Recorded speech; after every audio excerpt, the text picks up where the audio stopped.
Hello guys and welcome to another Unobtained episode. So today we are still in 13W36A and I've been doing some enchanting because there is a bug in this version that makes it so that any item you enchant doesn't actually gain any enchantments. So I just crafted the regular stuff and I got the chain through trading with villagers, and I'm not sure how book enchanting works in this version, if that still works or if it doesn't. That still works. Okay.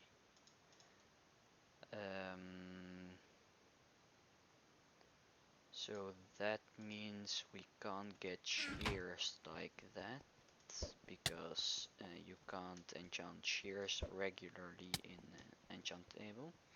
This is an AFK fish farm I built following Panda 499's design. And I fished up a bunch of stuff and I discovered that every fishing rod and every bow you fish has the same amount of damage applied to it. So that's pretty dumb. This is the version in which pufferfish were added, so they look pretty funny, and you get poison 4 from them and nausea 2, which are both bugged because poison levels higher than 2 don't do anything and nausea higher than 1 doesn't do anything.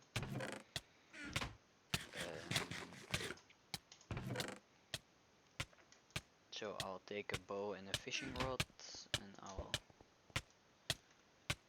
move it upstairs into the chest. I hope I don't actually get killed by mobs now. So bow and fishing rod. Okay.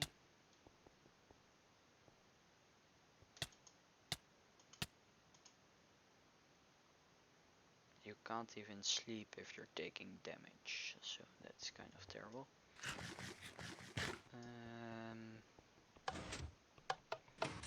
So in my villager trading hall here, I have gotten a bunch of cool villagers. In this version there is another bug which makes it so that all the second buy slots, it's this one, are removed, so book trades are for free. And that also makes it so that all so that villagers with those trades can generate infinite amounts of those trades. Like I've gotten here, this guy has a ridiculous amount of trades, so that's pretty cool. And because this is pre 1.8 trading,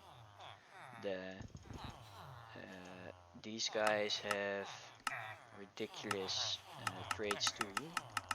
They have all of the armor trades and such.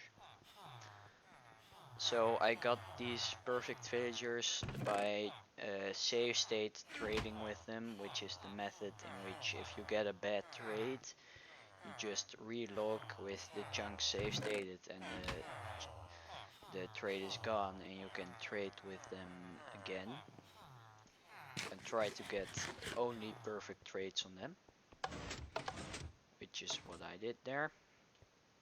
And this AFK fish farm works pretty well, as you could have seen, and there is another bug in this version which makes it so that with arrows you can do some pretty weird stuff. So this device is deactivated right now, but if I were to reset it real quick, glass block, and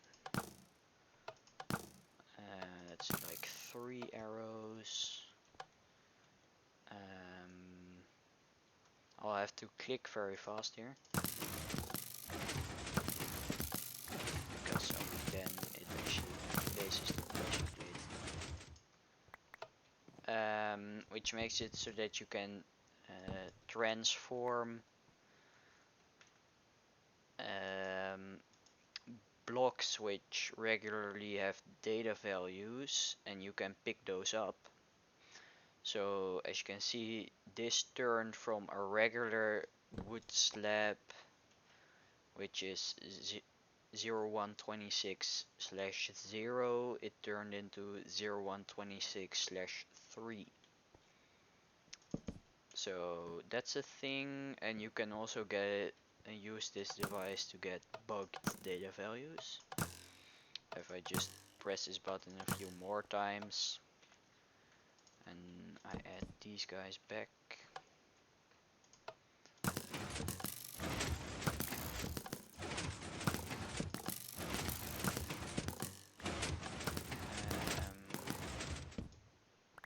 and if I pick this up,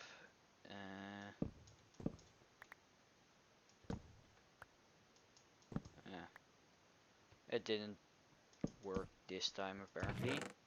But you can also get these higher than regular data values, like I did with this sandstone here. And I did this earlier too. In 1.2.3 there was a similar bug to this, in which you could cringe mutate this kind of stuff, and I got the not those ones, but all of the stone brick variants, all of the logs which have pretty interesting textures, and all of the stone slabs I got using that method, and all of the other ones I got in this version. So it's basically a bug with the arrow. It applies a higher data value to the pressure plate, at least it's supposed to do that, but because it's falling onto another block, it turns that data value higher, similar to how they turn regular blocks into TNT, as I showed in last episode.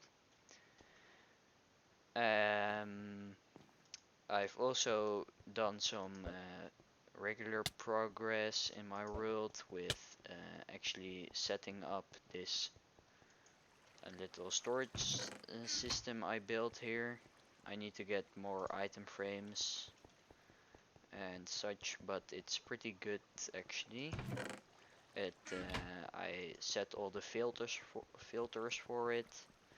I don't know, it's basically my bulk storage now, but I don't think I will ever get 4 double chests of redstone components, so I think I'll get those into another storage system and just keep this for the actual bulk stuff. I haven't done too much on the greenhouse building, and I didn't do on the mob farm either.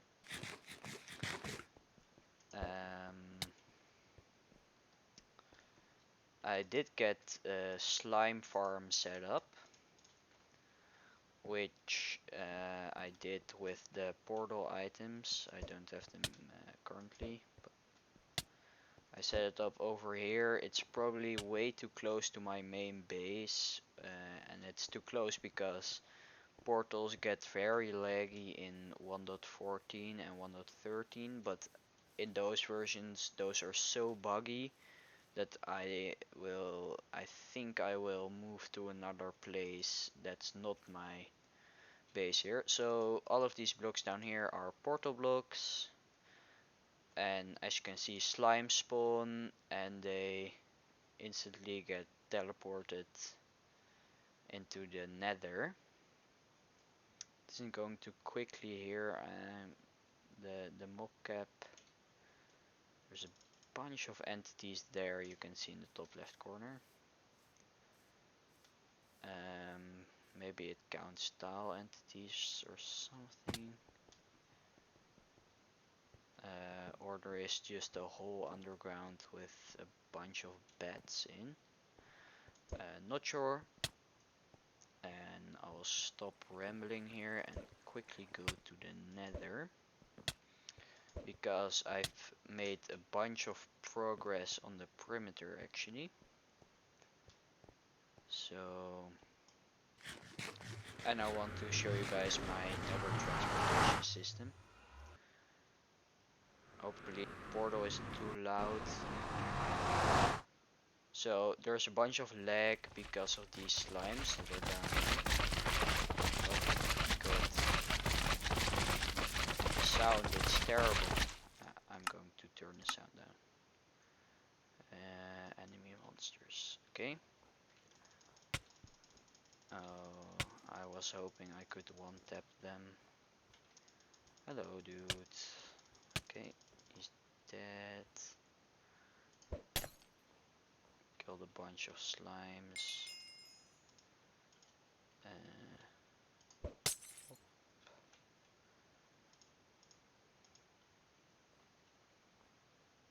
So I basically have slime balls for days. I don't need any more.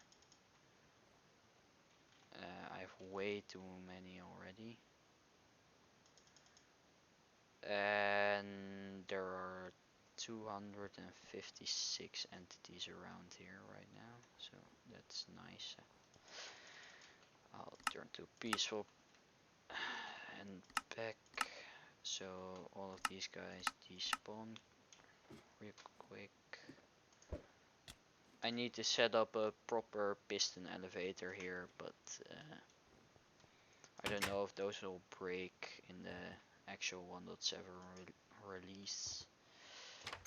There are a bunch of villagers in my nether because of the zombie pigmen. Those converted into villagers in a specific version. And my transportation system is this very fast horse which I got in the first Unobtained episode, and I just run him through these tunnels. And this is the passive mob farm perimeter here. Chunks aren't loading in. So this took like a ridiculous amount of time. I just dug out, well, I didn't dig anything actually, I just blew most of the stuff up, and I had to make a bunch of smaller devices, TNT arrow devices, to blow up some pieces of bedrock. So I made like 50, I rebuilt this thing 50 times I think. I didn't keep count though. Hopefully I won't die. Yes, would be nice. Okay. So I built a circle down there for the mobs to spawn on.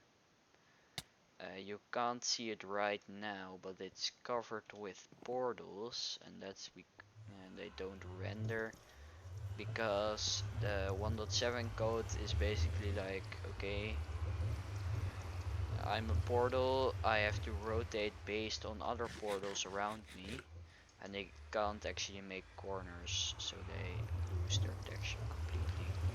And they have this hitbox. Mobs aren't spawning there currently because I think the passive mob cap is filled up, but I couldn't kill all of the entities in my spawn chunks yet, so I think I will mess around with that when the time comes in 1.8 when I'm actually planning to use this thing. So this is a enderpearl catching station. I designed this myself, probably tons of other people have come up with this before. These pistons are here to update the sticky pistons, and the sticky pistons push up slabs below you. And ender pearls up until 1.15 I'm pretty sure actually hit the tripwire and break on them instead of going straight through. But even if they would go straight through, I'm pretty sure like it almost hits the tripwire. So it activates the pistons and then it would fall on the slabs in newer versions too, I'm pretty sure. Not entirely sure though. So you just jump and throw them up, because ender pearl velocity is completely based on your vertical velocity. And if you jump, obviously your vertical velocity increases a bunch. And you get caught by the slabs. So, well, I think that was everything I wanted to show you guys right now. If you have any questions, please ask them in the comments, and I hope I will be able to cover them in the next episode. And I hope you guys enjoyed. So, bye bye.